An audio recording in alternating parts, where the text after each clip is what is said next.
Now, Zerka, what I found interesting also is in the same monograph, you had also this list of techniques. Who wrote this text? It was Moreno who wrote the yes. No, I wrote no, you did it. I wrote it.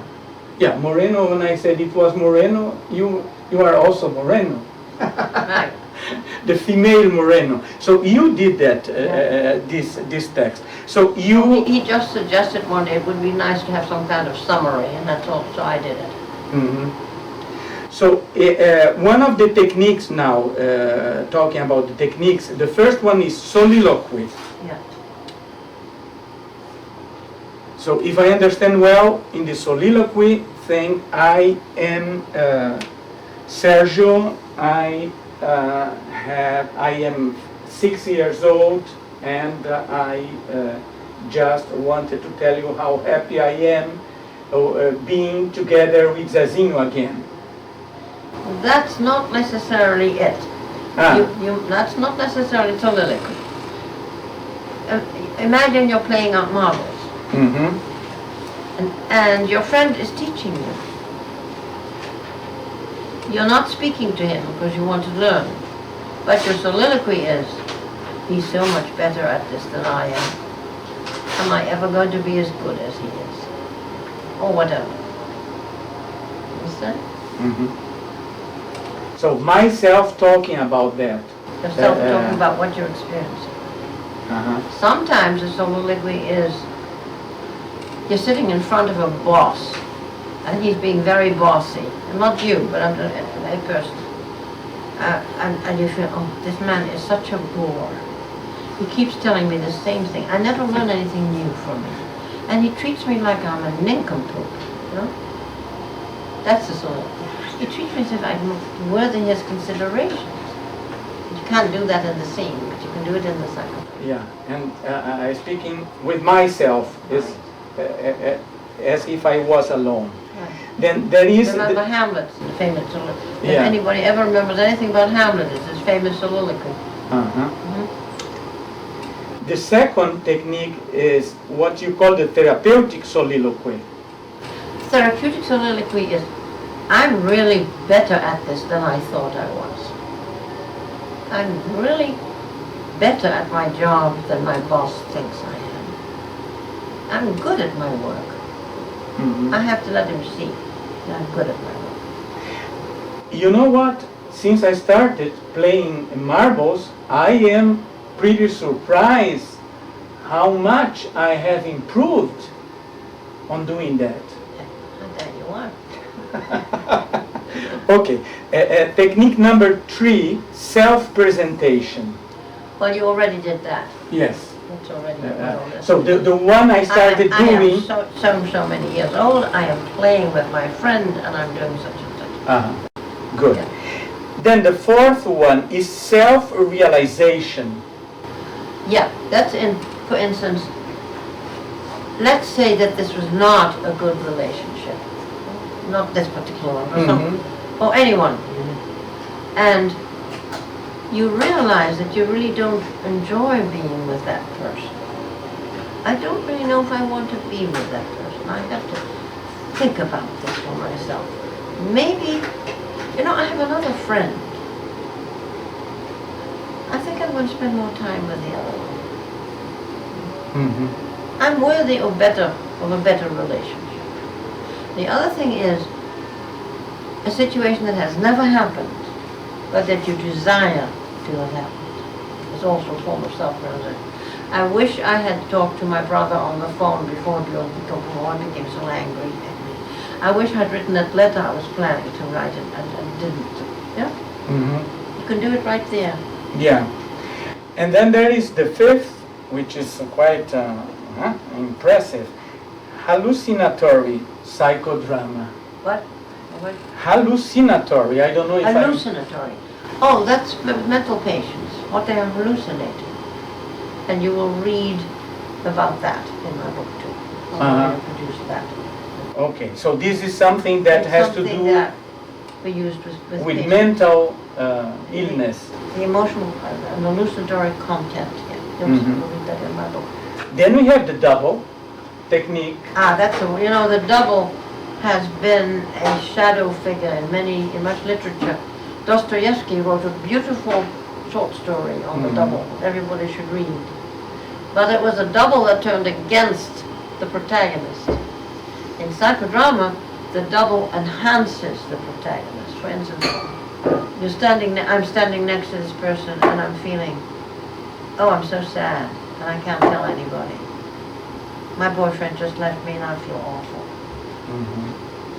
And she may say, how did you know that? Yeah. For instance, if I go and I say, well, I wonder if I'm being as clear as I always wanted to be when I speak to this gentleman, to this Sergio. Yeah. Usually, I was taught that you are actually next to the protagonist, sit the same way, stand the same way, not as a voice of conscience behind them, a real double. And sometimes we use silent doubles with people to make them feel comfortable. I remember we did a dream with a girl, and the dream ended, and my husband went into another scene, and she said, give me back my double. She felt supported. It's like enlarging yourself in every way and feeling comforted by yourself. And challenged. Well, I didn't do that very well, did I? No, I didn't. I'll try better next time. That was, It's and then we have multiple double. Yes, we did that with one very mute catatonic patient. One was her arms and her grim face. Another one, I was her voice. She was mute. And I screamed for her. And you know that at the next session, when Maria did the next session, she screamed. She had been mute all the time. You'll see that in my book. Then mirror. What? The Mirror. Yeah. Well, my sister, for example, wouldn't admit that she was a mental patient and didn't want treatment. Just needed a rest. So Moreno built what he called a mirror psychodrama, based on some of the history I had given him.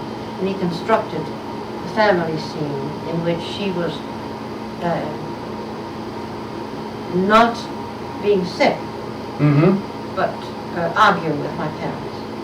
And she sat there and watched. She was amazed somebody would have the temerity to play her role. So she got up on the stage.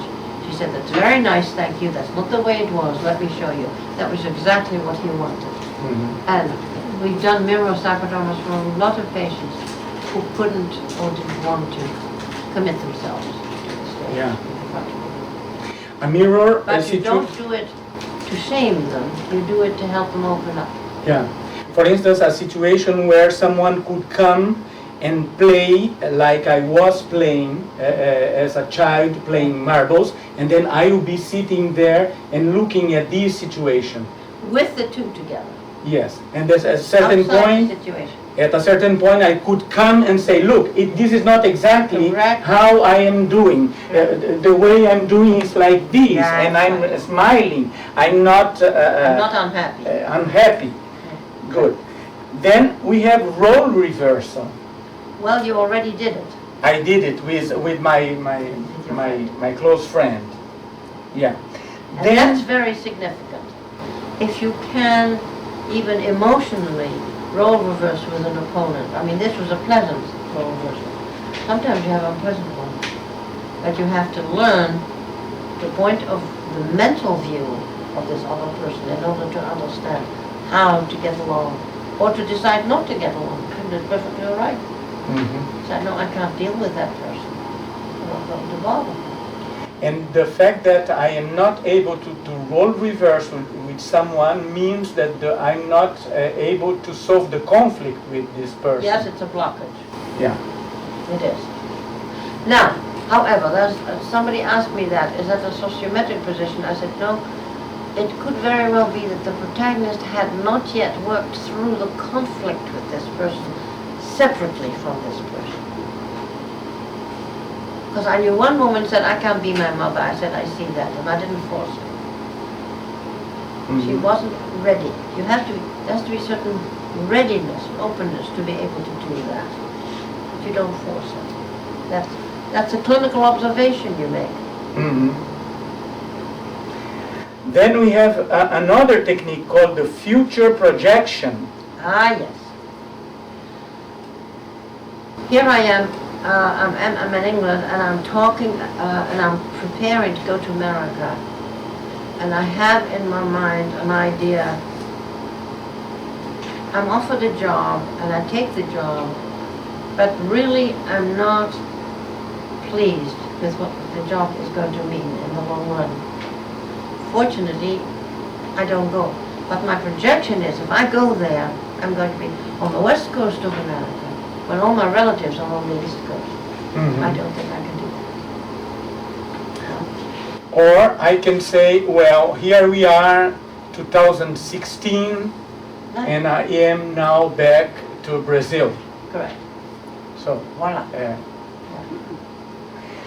Then we have... It also means to prepare for it, then, if you go. It's a way of preparing ourselves for something. So we put ourselves in a future situation. Or I know that my mother is dying, for instance. I have to make up my mind.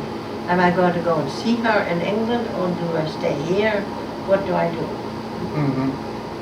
Yeah. Then we have dream presentation. Yeah, that's fascinating. You will see a dream presentation in a film that was made in 1963 in Paris. Moreno doing a dream. He didn't finish it up because the film ran out. But it was a presentation of a wife, in fact, like a future projection. Within the dream. It was actually a nightmare. She gets lost. And the last thing he did was, well, you're home now, safe with your mother, and I play her mother. She's waking up, and I say, she tells she had a terrible dream, so you've had a cauchemar, and that comes up with breakfast. But that's how he finished it. Actually, it was a predictive dream. She could not come to America because of that dream. Her husband was American, he wanted to come back here. That dream held her there. The dream was of being lost. Was it about a couple? She was French, the guy was in an American in France. They were not going very well together. He wanted to come back. She was reluctant. He came back 10 years later to the Institute in New York. One of my students directed the session, and he reported that session made it clear to him that his marriage was hopeless. He divorced and married again. His mother lived just down the road, down on the block.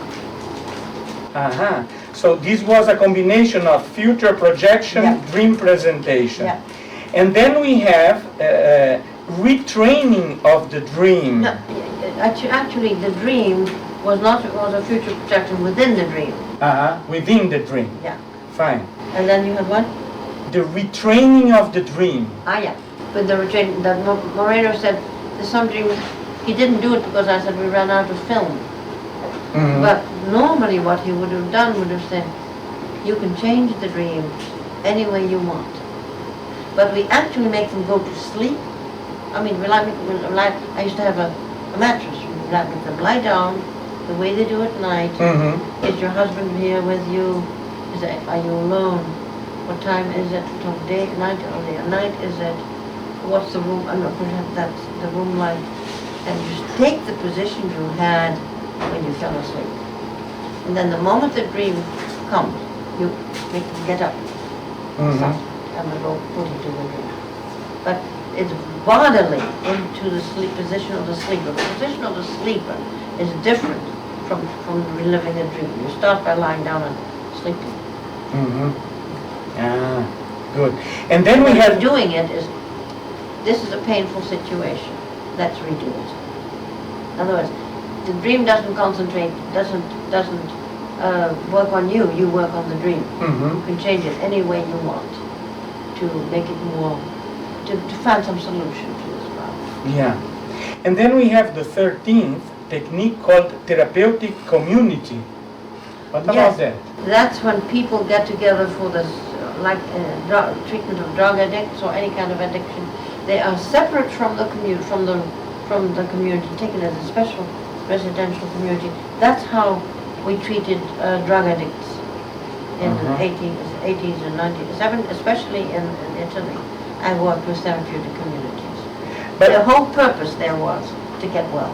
Mm-hmm. That was the focus of attention. And to get these people back to life without the drugs. Yeah. Talking about running out of the film, let me check if we are not running out. Let me see.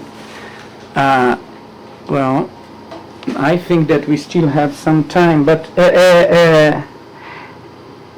yeah, a number of a few minutes more. The therapeutic community is not a work community, although they may have to work. The purpose of the community is to leave that old life behind, start a new life. And we use all the methods we have with the group members to integrate them.